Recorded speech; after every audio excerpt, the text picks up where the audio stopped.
Good afternoon, everybody, and thank you to Golda for arranging the event. And thank you to all of you for coming out on certainly in New York, a rather gray afternoon. But we have people from other parts of the country that you're going to be talking to and hearing from in a moment. And to begin the program, I am very excited to introduce a new series, Eyewitness. These are first-person narratives written by young writers who've faced various challenges, various challenging circumstances in their lives and have chosen to tell about it. Challenges political, challenges social, challenges environmental or educational. And they've taken action as a result of those challenges.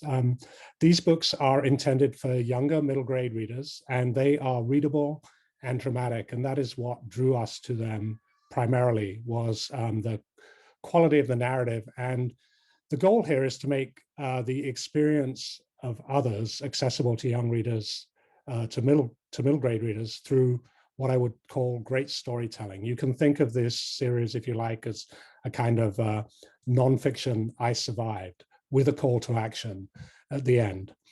So I am here to introduce the panel, and I'm very excited, along with the books, to introduce two of the authors to talk about their experiences and their books. The first is Adama Bah, who is in New York today. And with her, we have Salvador Gomez-Colon, who is in Puerto Rico, in San Juan. And to moderate the discussion, and from the West Coast, Paula Yoo. Paula's book, From a Whisper to a Rallying Cry, The Killing of Vincent Chin and the Trial That Galvanized the Asian American Movement, will be published by Norton Young Readers on April 20th this year. It's a compelling account of a seminal moment in Asian American history, and I would say tragically being repeated this week. I will say more about that in a moment, but meanwhile, I am going to turn the panel over to Paula and Adama and Salvador. So Paula, over to you. And I'm here. Can you hear me? Hello. Hi, so thank you so much for attending the panel. We're going to have a great conversation with both Salvador and Adama. And what I thought I'd do is I would like to just introduce the books and give you a quick summary of it before we launch into the question and answer portion. And we will have a few minutes left over for any audience questions as well. I want to first talk about Salvador Gomez-Colon's book, Hurricane. In September 2017, Salvador Gomez-Colon had just celebrated his 15th birthday, just a few days before Hurricane Maria struck Dominica, St. Croix, and Puerto Rico.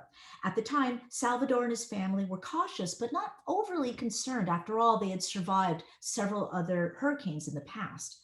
But those were Category 2 and 3 hurricanes. Maria would end up being a Category 4 hurricane when it hit Puerto Rico.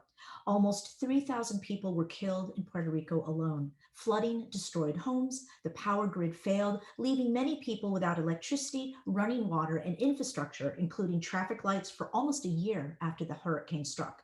Today, total losses are estimated at over $90 billion, ranking it as the third deadliest tropical hurricane in history. But Salvador's book, Eyewitness, Hurricane, My Story of Resilience, is not just about how he and his family survived this devastating hurricane. It's a story about hope and activism. This budding teen activist created the program Light and Hope for Puerto Rico, raising about $200,000 to distribute solar-powered lamps and hand-cranked portable washing machines to 3,500 families and more. I'm now going to summarize very quickly The Accused book by Adama Bah. Until 9/11, Adama Bah was your typical American teenager. She enjoyed going to school, hanging out with her friends, taking care of her younger brothers and sisters, and listening to her favorite boy bands. Born in Guinea, Adama and her mother followed her father to New York, where she was 2 years old, settling in East Harlem. Her father worked as a taxi driver, wanting to build a better life for his family. Adama grew up protected in a sheltered community of friends and family, and had luckily not experienced any racism or hatred until September 11th, 2001. She was 13 years old when the 9/11 terrorist attacks happened. As a result, for the first time, she began experiencing suspicion, discrimination, and racist rhetoric as prejudice towards Muslim people grew. In March 2005, FBI agents arrested her and her father, falsely accusing her of being a potential suicide bomber. Although completely innocent, Adama spent weeks in a detention center being questioned under the suspicion of terrorism. In her book, Eyewitness Accused, My Story of Injustice, Adama recounts the events surrounding her arrest and its impact on her life, the harassment, humiliation, and persecution she faced for crimes she did not commit. Accused brings forward a crucial and unparalleled first-person perspective of American culture post 9/11 and the country's discrimination against Muslim Americans. So welcome everybody. It's great to see you. And I do want to say right away, I loved your books, and it was a complete honor to read your books. And I'm very inspired. And I now think I was a very lazy teenager compared to what you two have accomplished. You definitely are incredible role models. Let's talk first of all about the main points of your story. For Salvador, I'd like to start with you first. You and your family, as I had mentioned, were used to hurricane season, but Hurricane Maria was different because it ended up being a Category 4. Can you walk us through a little bit about what happened after your birthday and what your family experienced when the hurricane first struck? Certainly. So Hurricane Maria, like you very well said, was unprecedented for Puerto Rico. And we lived many other hurricanes before, and it had been pretty straightforward. Usually you take a reserve water, you buy some canned food, and if you have an electric generator, then normally you're fine. If not, you sort of pray and you hope to prepare well, and you sort of shelter in place. And these are usually ordeals that last hours, without major ramifications after. But Hurricane Maria, the days leading up to this, like you very well mentioned, I had my birthday on September 2nd, and Hurricane Maria struck on September 20th. September 7th, Hurricane Irma comes and almost hits Puerto Rico, hits the Virgin Islands, swerves us. Everyone thinks we're saved, and we're like, oh, well, hurricane season's over and we'll be fine. But our luck didn't last very long. 2 weeks later, Hurricane Maria, sort of in 3 days, becomes this huge weather system. And it's pretty much all models are putting it going straight through the island, and sort of we were in danger that we never faced. So I remember the Tuesday before Hurricane Maria, this was a Wednesday, my school canceled classes in the middle of the day. They told us, go home, get ready, because this is going to need a lot of preparation. So I came home, my grandparents, I lived with my mom and my stepdad, and I commute to my dad's house too. And we tried to get my maternal grandparents to come to our apartment because we live on an 8th floor. They live on a 15th floor. And their condo president told them, you have to get out of your building because this is a hazard. So we got them to come to our building, and sort of that day was a very anxious day. We waited. Winds and rain didn't start until around 7, 8 p.m. But when we were here, we were in our living room all together, shutters closed, in the dark, just waiting it out. For the first few hours, it's just a lot of piercing howling, and you could hear the rain and the shutters just moving. But to that point, it wasn't anything we'd never seen before. But I magically find a way to go to sleep in our couch, and I wake up around 1 or 2 in the morning, and I just immediately have to go to the bathroom. So I step, and I notice that my floor is flooded. And then I look up, and I see my mom and my grandfather taking just sheets and towels and trying to dry out water. It's flooding in through the AC vents, and sort of this is a new scenario that I was just not used to seeing. This is my living room. This is where I watch TV, where I spend time with my family, and all of a sudden it's under physical threat. So a few minutes later, the building starts shaking because of the wind. You see the lamps shaking as well. And we realized we have to go downstairs because this is no longer safe. We thought the shutters were going to fly away. We thought the building was going to keep on shaking. And we basically spent the next maybe 8 hours downstairs in a very small gym room, our building's gym room, where there were 10 other people. There were toddlers, there was a dog, there were elderly people. And it was sort of, we held each other together, but it was definitely, the physical experience was very, gut wrenching. And then really thinking about how that was going to affect our lives past the physical damage that we saw was also the thing that really stayed in the back of my head. Wow, that's an incredibly vivid and powerful description. Thank you. And we'll be talking more about what the surprising things that you did after surviving that. Just moving over to Adama real quick, I wanted to ask you about your book as well. After 9/11, you had written about really facing for the first time some very ugly incidents of racism. And in your book, you wrote this beautiful sentence. You wrote, "For my whole life, I had felt untouchable because I was American. I couldn't believe the inhumanity that was being directed toward me." Can you tell us a little bit about the chronology of what happened to you and your father in 2005 when the FBI and Homeland Security barged in and falsely accused you of crimes you did not commit and then arrested you? I'm wondering if there was also a sense of betrayal because you're American and these are the people that are supposed to be protecting you, and instead they're not. Sure. You know, at the age of 16, you really don't know the history of police brutality in this country. So that was my first time experiencing. The FBI arrived at my apartment early in the morning, woke up my sister and I, ripped the blankets off of our heads, and told us to get up and go to the living room. They were very rude. They were very disgusting. And I do remember reading their jackets. Some of them had NYPD police terrorism task force. Some had ICE. There were so many different agencies in that room, in the living room, that looking back at it now, I'm just like, wow, just for my father and I, we had all of this. We were questioned a few, and I remember the officers yelling at my mother in the bedroom saying that we're going to send you all back. And I didn't understand what was going on. And still today, I still don't understand why that happened and what was happening. I put on my shoes because they requested me to do so. I put my shoes on, they put me in handcuffs, and my father also in handcuffs, and they transported us downstairs to these SUV vans and drove us downtown. At that time, I didn't know where it was, but it was somewhere called Barrack Street in New York City, and also Federal Plaza. So we were transported to two different locations. But my ordeal it was a one-day incident that lasted a lifetime of trauma. In a way, what's interesting is that you had your own metaphorical hurricane, just like with the storm coming in and tearing the blankets off for Salvador, you had a very similar, intense and profound experience. I'm so sorry for both of you having to experience such terrible things at such a young age. And just one quick follow-up. I want to remind everybody about how old you both were. Salvador's 15, you're 16. There's a beautiful, it's beautiful, but also horrifying. There's that moment in your book where you said they wanted you to get shoes, and being a teenager, you're like, should I wear my blue shoes? You went to get your favorite pair. And I mean, looking back at that, I mean, that to me is, it's very tender and very tragic that you still were so innocent. I mean, do you look back at that too? I mean, what would you tell kids today about just that now I'm kind of riffing right now, which is what I do.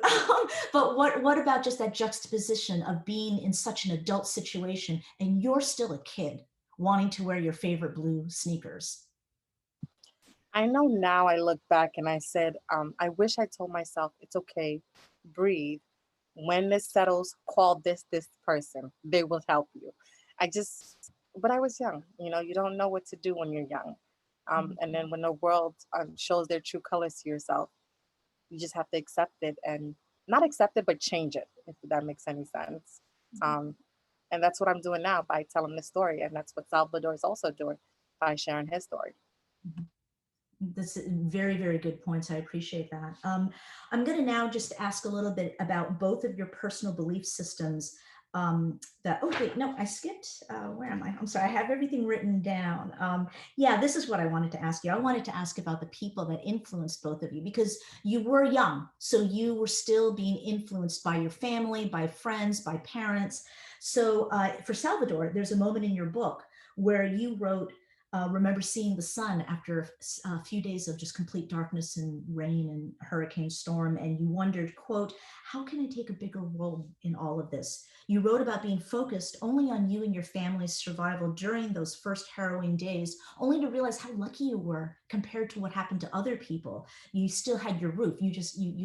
Your place was flooded, but you had a roof. Maybe other people didn't. You saw how much worse other people had it. And you credit in your book your mother and your fourth grade teacher for inspiring, your first thought was, how can I help others? How can I be compassionate? So can you talk a little bit more about how your mom and your fourth grade teacher inspired this belief system for you? Of course. So I guess to start with my mom, I think mom is one of the most admirable people in my life. And one of the first things she taught me since I was very young is to have resilience. And I think that you know, having that word in part of the title of the book, resilience, is something that's incredibly powerful to me, because it has a meaning that goes beyond just this experience, but also what I've been taught. But also my mom's drive and willingness to support others, which she instilled in me since I was very young. You know, bringing me to communities that needed help, exposing me to the fact that our world isn't all rainbows and unicorns, and you know, our world is full of, you know, societal injustices and inequities that happen all around us, right? And many times we don't see that, and that sort of comes into the goodwill that my mom has always shown me, and that I seek to emulate.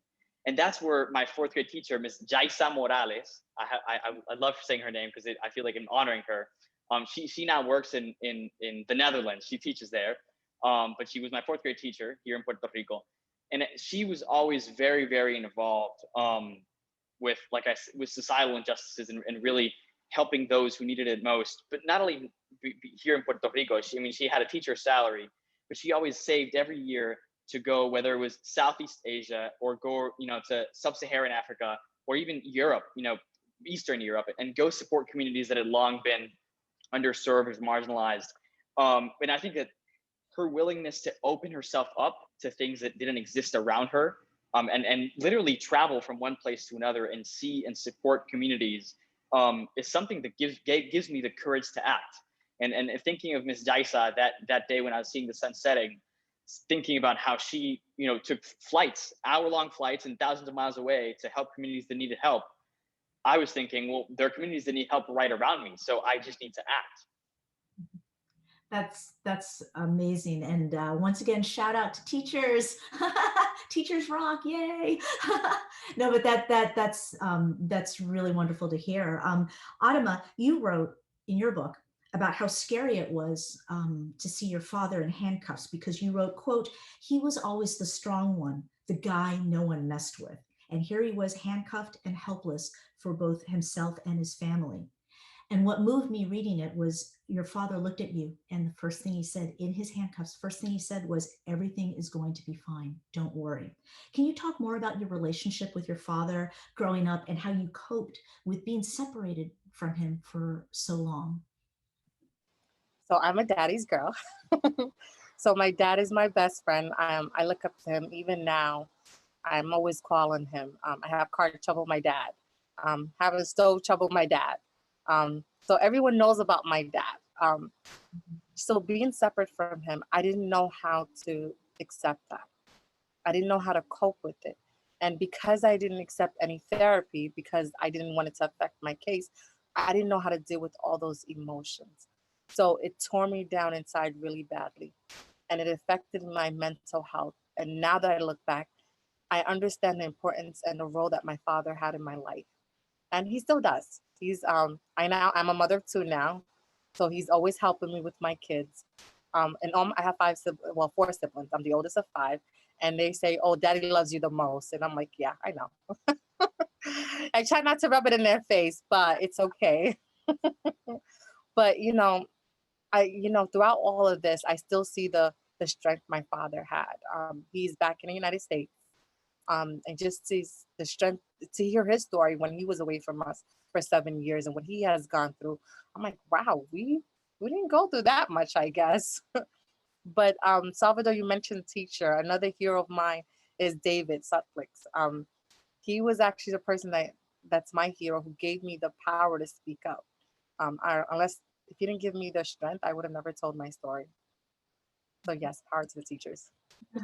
And to your incredible role model family members. It's very moving. I'm trying not to cry. This is very, very moving. So we go from the belief system and how you both were raised and how that influenced your next step, which is what I'm calling the light bulb moment. You both had a light bulb moment. For Salvador, it was, activism and humanitarian campaigning. And for you, Adama, it was about fighting back and saying, "I'm not taking this anymore." So for Salvador, during any humanitarian crisis, our first instinct is to donate money, water, food, and clothing to those in need. But your idea, what I loved reading about, it was so unique and creative and very out of the box. I love your story about how you connected the dots when you were at a bakery one day and you noticed a lot of neighbors and people were there still wearing very dirty clothes that they hadn't been able to wash for weeks. And can you talk a little bit more about how you made that connection about this is a very specific problem that no one's addressing, and if we don't address it, it's going to get worse. Tell us exactly what you did with the solar lamps, the raising money, and how the little machines worked, and how that helped everyone's lives after the hurricane. Of course, yes. So the two elements of Light and Hope for Puerto Rico were distributing solar-powered lamps and hand-crank washing machines, and the solar-powered lamps was I guess the least out of the box, as Paula said. It came out of a physical and emotional necessity that I was seeing. Even I was surrounded with my family here, with my grandparents and my mom, and I still felt lonely, and I still felt gloomy, and I still felt hope leaving, even with that sun coming out a few days later.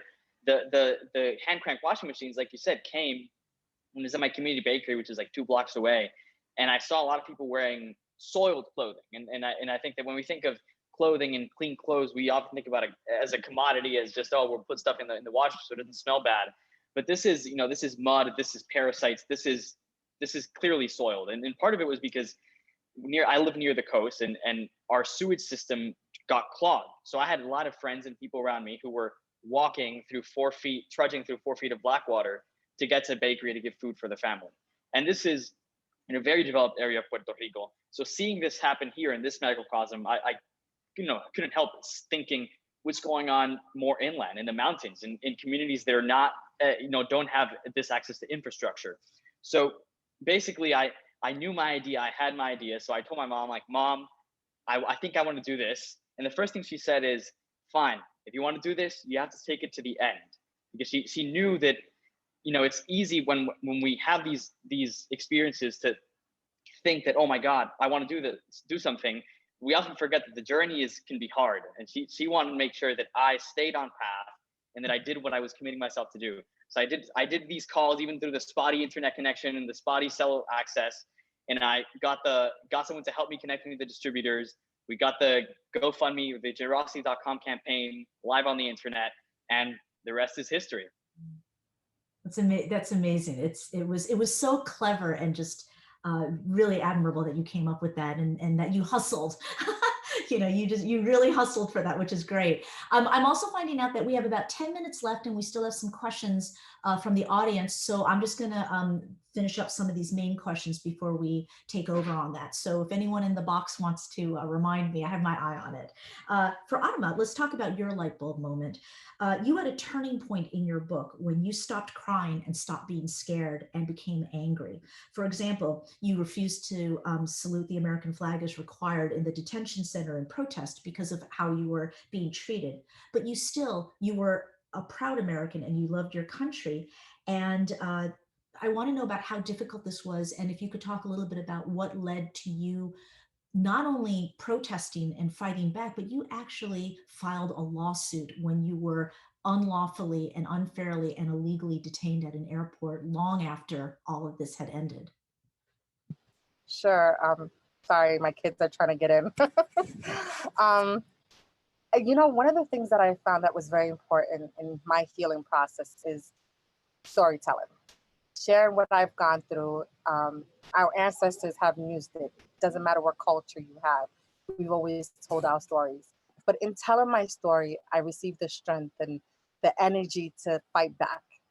And it was so important because the more I stay silent, the more the government, I guess the proper word is to mess with me. The more they delayed my process for my immigration, the more they, screwed with me, and the more the FBI visited me. So, but the minute I started to speak up and say, no, I don't want to deal with this, and no, I don't want to do that, and then taking them to court, I realized they were afraid of me.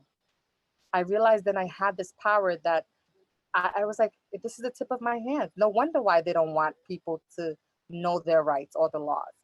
So it's important for me when I speak to the youth or to any audience, know your rights and use them. Because if you don't, you lose them. That's so powerful. I love this. I love that you both are giving hope in many different ways. I mean, in very concrete examples. We have a few minutes left before I want to switch it over to questions for the audience. I had so many questions I want to ask you, and I just want to tell the audience there's so much more. We've just hit the tip of the iceberg. How they, and also to both of these young authors faced a lot of discrimination also because of their age, because, you know, it's like, what's this 15-year-old? Oh, how can he handle $100,000? And this young girl is doing a lawsuit against against the government. It's incredible. I cannot tell you how amazing these books are. I want to wrap up before we go to the audience and just ask the both of you. I want to speak specifically about what teenagers today, now that you both are older, teenagers today are going through it's unprecedented. It's a generational trauma with having to stay at home because of the COVID-19 coronavirus pandemic. You know, this has never happened before, or it hasn't happened at least in over a century. And you both in your books talk not only about taking tangible active change as activists, but you also talk about how important mental health was, you know, for both of you, how to avoid being depressed, how to overcome trauma that lasts for a lifetime. Adama, you talk in your book about how there are still emotional scars that you still every now and then look over your shoulder. It's horrible what you both have gone through. What advice would you give for today's teenagers going through the pandemic, and what coping mechanisms have you learned in your experiences that you can share with them? You don't want wants to start. For me, I am very aware of what the teenagers are going through right now.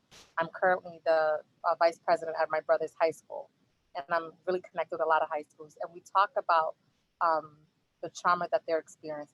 And then at the height of the Black Lives Matter movement, and all these children have watched the death of George Floyd because they had access to TV. And it's just trauma after trauma for them. And one of the things that I tell them is reach out. Do not hold it back. Go to your most trusted teacher, because I love teachers. Go to your most trusted teachers, your most trusted family members, anyone in the community that you can trust, and let them know, this is how I'm feeling. I need help. Because if that person doesn't help you, there are 10 other people that would definitely help you. But trauma is normal. I don't want to say it's normal, but it's not normal to experience some of the things that you experience, but it's not okay to live with that. Sorry. Thank you. No, that makes a lot of sense. Reach out, and to know that your pain is part of the process and you're not strange or it's not unusual. It's a shared experience. So thank you for those words of wisdom. And Salvador, for you, what would you recommend? How can people stay as cheerful as you? Well, that's always that's always something that comes up when we talk about mental health, and whether it's between my friends or my high school. I don't think that being cheerful and being optimistic is necessarily, you know, the opposite of you can't feel sad, you can't feel low, and you can't, you know, have trauma. I think the biggest thing is, in my case, as a man, we see a lot of toxic masculinity these days, and I think it's very, very common that men just aren't as willing to accept what they've seen, what they felt, what they've experienced. And to me, there's actually a sort of reckoning that I had with myself. You know, I started boarding school when I was in 10th grade, so a year after Hurricane Maria, and I never really internalized what I'd seen, you know, the devastation that had happened just miles away from my house, and the, you know, the humanitarian crisis that was unfolding before my eyes. And I'd never really understood or, you know, internalized the fact that this actually happened. And I had, you know, when I went to boarding school in Massachusetts, got really cold, it got really dark, you know, the sun starts setting like at 4 p.m. So seasonal affective disorder kicks in. And I think that all this gloomy environment made me feel sort of sad, made me feel low. But I think that the important part where I kind of crossed that bridge was when I accepted what I'd seen, accepted what I lived, and sort of used that energy, what I felt, as fuel to keep on going, to help others, to support others, and support others' experiences. So I think that using your lows, your trauma, or however you want to refer to it, as a fuel to support others, I think is the best way to cope with it and make use of it. That's a very important point as well, because I know we talk a lot about toxic positivity. It's not always be happy. You have to go through the pain in order to get to the other side. And that's a very important message. We shouldn't suppress, when we have complicated, darker feelings, it's okay to go through them, because we'll find light at the end of that tunnel. So thank you both very much. And Simon is back to bring up some questions from the audience. So thank you both very much.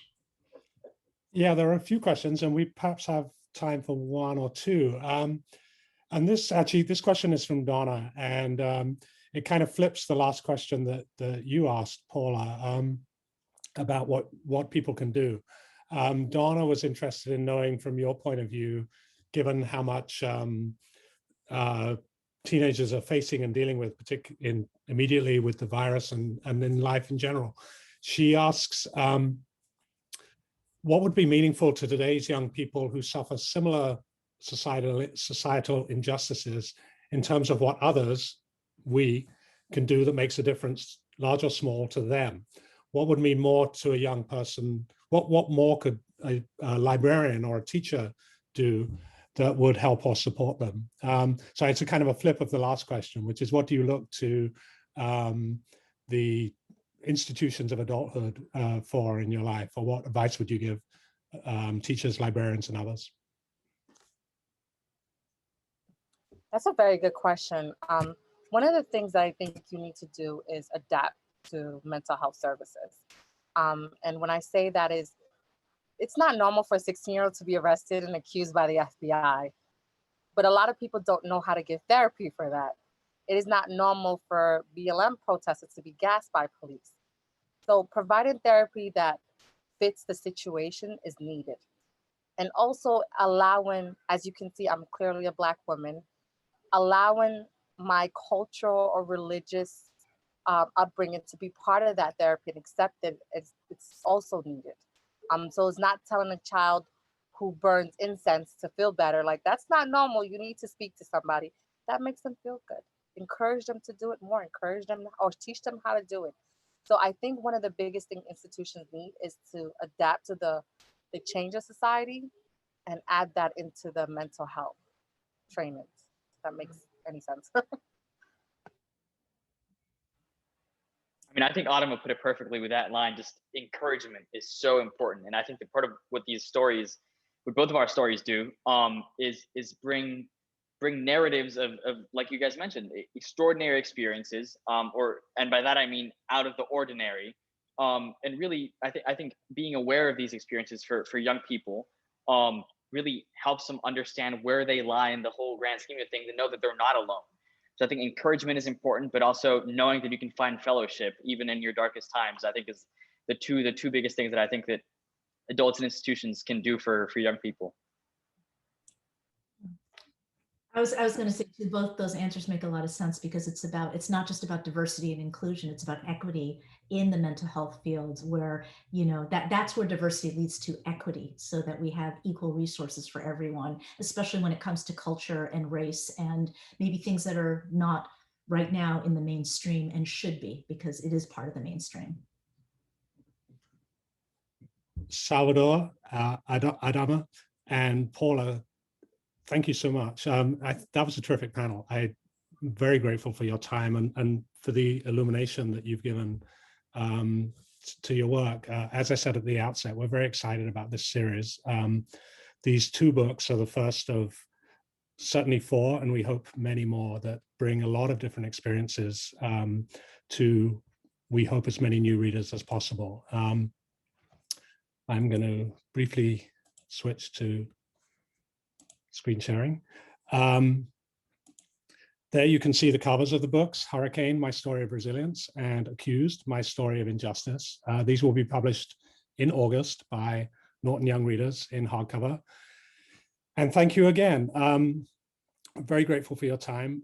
To the audience, you're very welcome to get in touch if you have follow-up questions, or if you need more information about these books, or about the panelists, or about our plans for this series, Eyewitness. And I will pause for 1 second and then move on to the rest of the program. So Norton Young Readers, I'm going to spend 15-20 minutes just walking you through the rest of our summer program. These are books publishing from April through to August this year. And I'm going to begin with Paula's book, as I promised. So this is From a Whisper to a Rallying Cry, published April 20th. I have really so much to say about the importance of this book. It is an account of the killing of an Asian American man at a time when circumstances, specifically the decline of the American auto industry in the face of competition from the Japanese auto industry, really kind of brought systemic racism in the United States to the surface and led to this horrible crime, the killing of a Chinese American man by white Americans at the end of a kind of a bar fight that went bad. Today, we're living in a period where COVID-19 has created the same kind of circumstances, has exposed a kind of undercurrent of systemic racism. And as we've seen over the past months, and most vividly over the past week, this has contributed to acts of both subtle and overt racism directed toward Asian Americans, and in many cases, violence directed toward Asian Americans. The story of Vincent Chin, told in From a Whisper to a Rallying Cry, is more relevant now than it ever has been. And Paula's book is a nuanced, compelling, and thoroughly authoritative account of what happened back in 1982 that reads powerfully in its own right, and reads more powerfully for the way it speaks to the moment we're living in. It is the only book for any age group covering what is a seminal moment in American civil rights history and in Asian American history. And as I said, it speaks as powerfully to the moment now as it does to the past. I think it may be we publish a range of books. I think this may be the most important book we're going to publish this year. So I commend this to you. It's From a Whisper to a Rallying Cry by Paula Yoo, published on April 20th.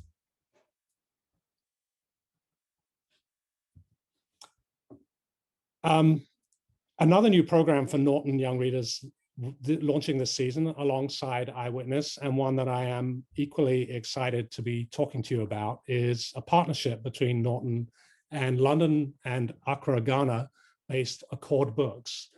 The mission of Accord is to create a path to publishing and a publishing home in the US and globally for authors who are living and working in Africa, and to bring really the best of contemporary African fiction for middle grade and young adult audiences to a wider readership.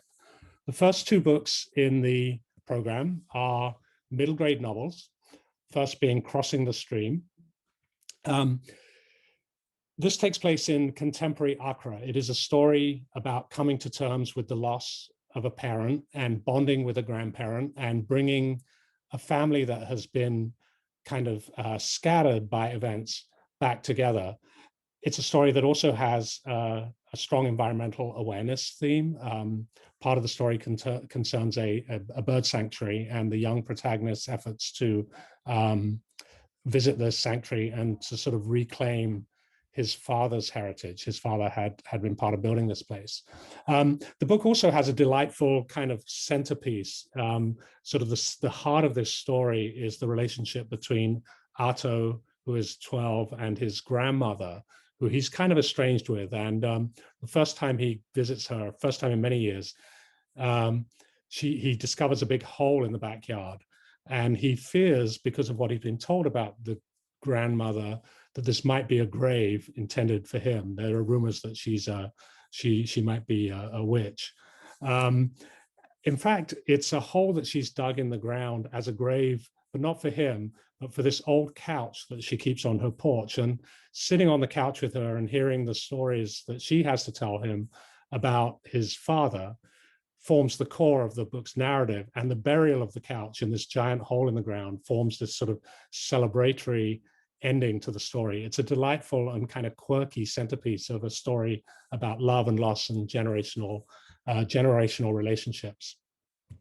The second book in the program is Playing a Dangerous Game.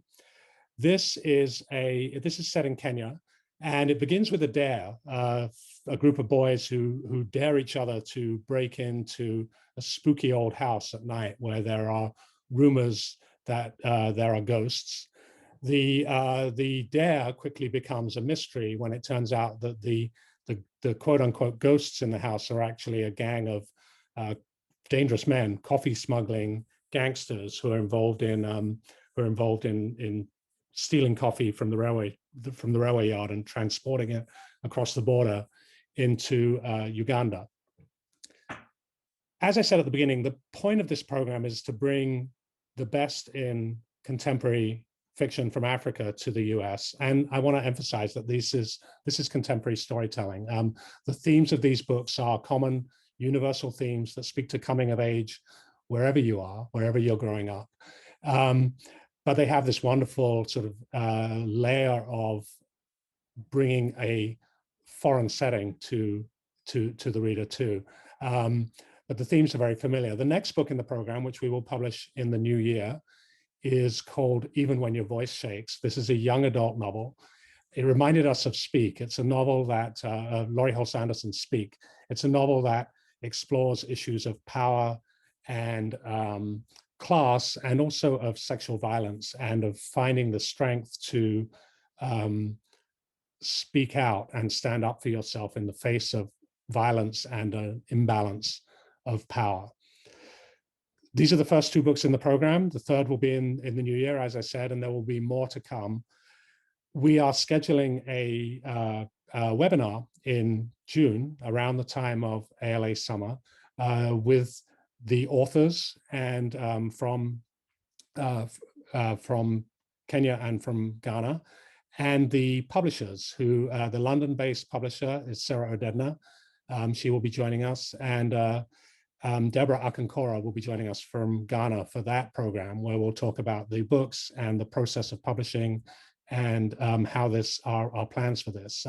So we hope you'll look out for that and join us in June for a program devoted to the Accord program that we're publishing this year. Next is a different kind of journey, I guess. Dumplings for Lily is a picture book by Melissa Ey.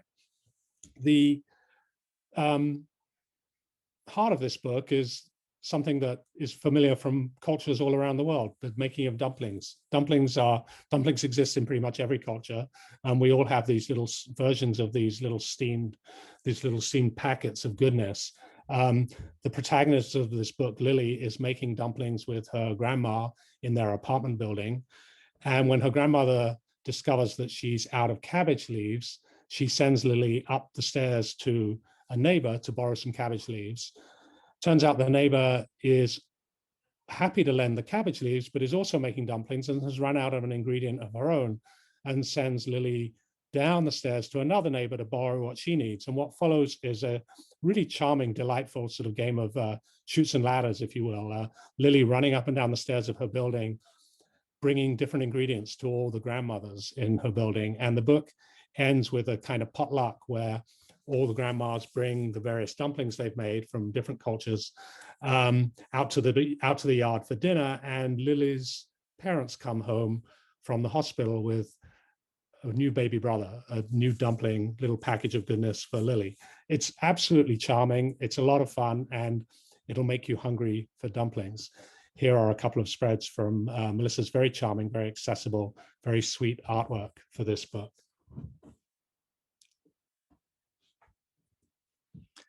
This season also sees the launch of a new series of chapter book level biographies by Dan Gutman called Wait, What?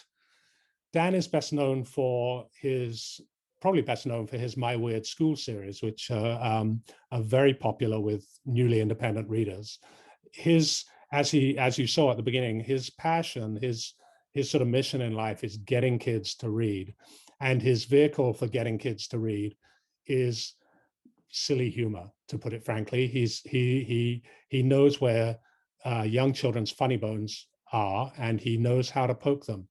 The device that propels this new series is humor, and it is also the use of two voices, two characters named Paige and Turner, who speak in alternating voices in these books and kind of compete with each other to come up with the funniest and the silliest and the least known facts about their subjects. It's a kind of a a competition and excavation. It's playful and it's silly, but I also want to emphasize that it's slyly substantial, along with the jokes and the kind of fun trivia about Muhammad Ali and Albert Einstein in these books. There's also a lot of information. And they're also, despite the, the kind of the humorous packaging, they're also very respectful of their subjects. So in the Muhammad Ali book, for example, there's much about Ali's humanity and his activism, as much as there is about his crazy poems and the fact that he was so afraid of flying that he carried a parachute for a while when he had to get on a plane. So this is the Wait What series by Dan Gutman, the first two books about Albert Einstein and Muhammad Ali. We have Amelia Earhart to follow later in the year and more to come after that. Many of you may have seen the obituaries for Debbie Roundtree a couple of years ago when she died. She was a lawyer who fought and won an important bus desegregation case in the 1960s, and more famously won the acquittal of an indigent Black man accused of the murder of a very well-connected white woman in Washington, D.C. in 1965. She sort of in the face of largely circumstantial evidence, but a very, what seemed like a very open shut case to the white prosecutors who were bringing it, she won acquittal of this man. She was also a pioneering member of the Women's Army Corps during the Second World War. She was a member of the first group of Black women to enter the enter the WAC, and she was one of the very first women ordained in the African American Episcopal Church. Tonya Bolton, who is well known to you, tells this story in what I think is a very distinctive and very appropriately voiced narrative. It has this lovely lyrical kind of celebratory quality. There's a lovely celebratory quality to the storytelling in Debbie Undaunted. This is middle grade nonfiction, illustrated with photographs, and this will publish in July. Next is a book about an occupant of the White House who is known as something of a bully and a blowhard, and perhaps that sounds familiar, but somebody who used the strength of his personality to get a lot of good things done. Steve Shankin told me once that he thought the most interesting stories to tell in history, and particularly the most interesting stories to tell to young readers, were stories of contradiction. They make the most novelistic narratives. And there's no more contradictory figure perhaps in American political history than LBJ. He led an administration that left more socially progressive legislation in place than any other, including FDR's administration. Yet he was crippled by his failure to recognize the perils of Vietnam and deal with them. He was a Southern white man who counted segregationists among his friends and mentors, and yet who strong-armed the Civil Rights Act and the Voting Rights Act into existence. So, as I said, a contradictory and fascinating figure.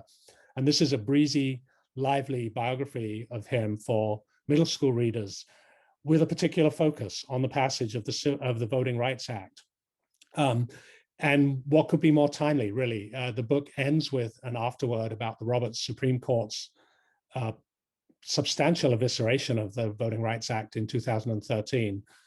And in the aftermath of an election in which voting rights have been an issue and which continue to be a subject of discussion in our politics, I think this biography of Johnson and this account of the passage of the Voting Rights Act couldn't be more timely. This is for middle school age readers. It comes in at a very breezy, accessible 25,000 words. David Wimey's picture book, I Get Loud, is a companion to I Go Quiet, which we published last year and which received very positive reviews from Booklist, School Library Journal, and others. I Go Quiet was a book about being unable to speak, being unable to find your voice in a world that creates, feeling lost in the world and being unable to speak for yourself. I Get Loud is about finding your voice. It's about using your voice not just to make a place for yourself in the world, but also to make connections with others. It's a story about making connections and about friendship. It's also, interestingly, it's a story about migration, and I think makes it particularly timely in a world where a lot of people are experiencing upheaval and loss of home. The young girl protagonist in this story, along with thousands, big crowds of others, has to leave her home and go somewhere else. And what carries her through this experience is her ability to make connections and to retain connections with her voice. It's a lovely, again, I've used the word celebratory already in this presentation, but it's a lovely celebratory picture book.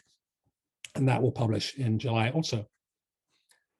That accounts for our summer list, but I'm going to mention a couple of books coming later in the year very quickly, just to give you a flavor of what's to come, and perhaps be a little bit of an incentive to come back the next time we do one of these presentations. First is Punching Bag by Rex Ogle. Punching Bag is a continuation of the memoir that Rex began in Free Lunch, which won the Yolson Nonfiction Award last year. Excuse me. It takes Rex into high school, and where Free Lunch explored themes of poverty and hunger, Punching Bag explores its consequences, and specifically its consequences in the form of domestic violence. It's like nothing else that I've ever read for this audience. It looks the lived experience of abuse in the house right squarely in the face. And in doing so, I think it offers not just a compelling story, but also, most valuably, a powerful message about survival and a powerful tool for survival. Rex is a wonderful storyteller, and more than that, he is someone who communicates the possibilities of survival, both in his storytelling and in person. I've seen him with audiences of kids who really understand what he's been through and can relate to it. So I think Rex's books serve as a window into a world for kids who haven't had this experience, and as a lifeline for kids who perhaps have had this experience, who can see their way through it through this storytelling. Okay, so the last book I wanted to mention is Feminist AF by Brittany Cooper, Susanna Morris, and Chanel Craftana. I can't show you their author photos or the cover, apparently. But as I said, this is what the title suggests. It is a manifesto, a guide to what feminism means, how to live it, how it can guide you. It's got great attitude and great voice, and it is written explicitly for young women. Oh, there we go. For young women of color, by women of color. And I think Brittany and Susanna and Chanel are those cool older aunts and sisters that you want when you're a teenager, but they are also very well-informed women. They are college professors, and in Brittany's case, a best-selling author of Eloquent Rage.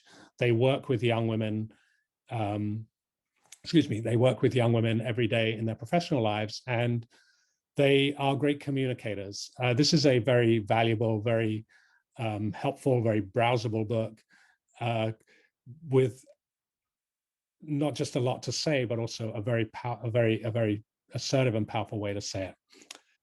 So those two books, just a little taste of fall. I hope you will come back and visit with us again when we get to the fall season. I apologize for the minor technical glitch there. I want to say again, thank you to our panelists and thank you to our audience for coming. Golda has put the links in the chat bar for catalogs and other materials. We encourage you to get in touch. We encourage you to ask for materials where you need them. And we look forward to seeing you again next time, and hopefully in person before too long. It will be great to get out of our offices and our bedrooms and our living rooms and wherever we are doing this and back into the world of conferences and meetings and see you all in person. But until then, thank you so much, and I will sign off.